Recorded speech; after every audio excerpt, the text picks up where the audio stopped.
This is NDTV, and you're watching NDTV Profit.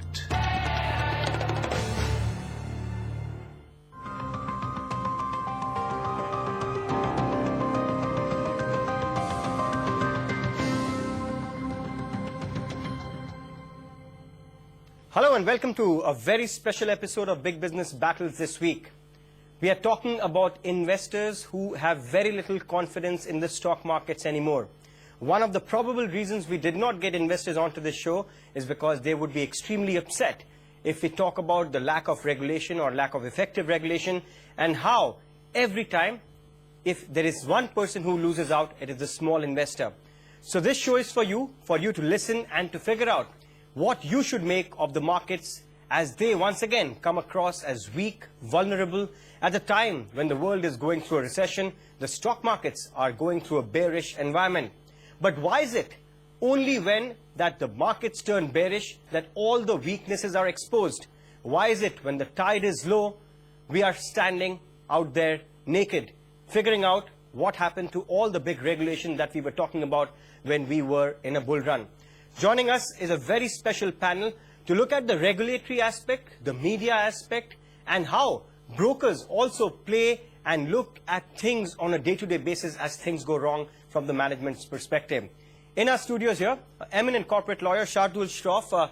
We are not talking about Satyam, so you can talk freely, but Satyam has become an important benchmark. Shardul, thanks so much for joining us. Sandeep Parekh, formerly with SEBI, you're also a lawyer, now a professor at IIM Ahmedabad. You can probably give us the insider and the outsider view as to what really goes on when you look at regulation and why it is not effective. Shankar Iyer, a very well-known journalist, managing editor with India Today, and someone who has written on the markets for the last at least 25 years. And of course, I'm not that old. Okay, not that old, but very prominent in the times of Harshad Mehta and Ketan Parekh when he wrote about that.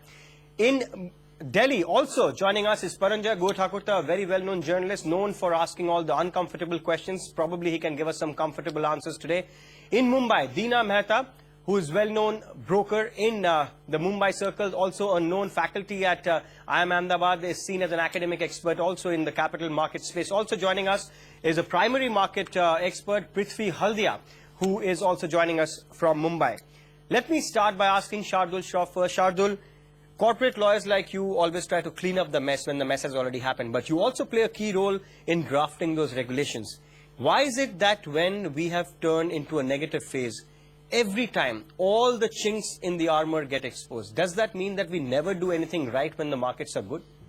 I think in the weaker markets there is a far greater exposure, or rather scrutiny of these events, and that's where the weaknesses and that's where the improper filings, inadequacies really get checked. Because in a bull run, people are generally moving with the market and rarely tend to look at the issues of bad governance or issues in relation to whether there could be a market impact or a market manipulation. Are you trying to say that during the bull run, nobody wants to be a party pooper and hence not ask uncomfortable questions? Probably it is right, because I think everybody tends to overlook when the going's good.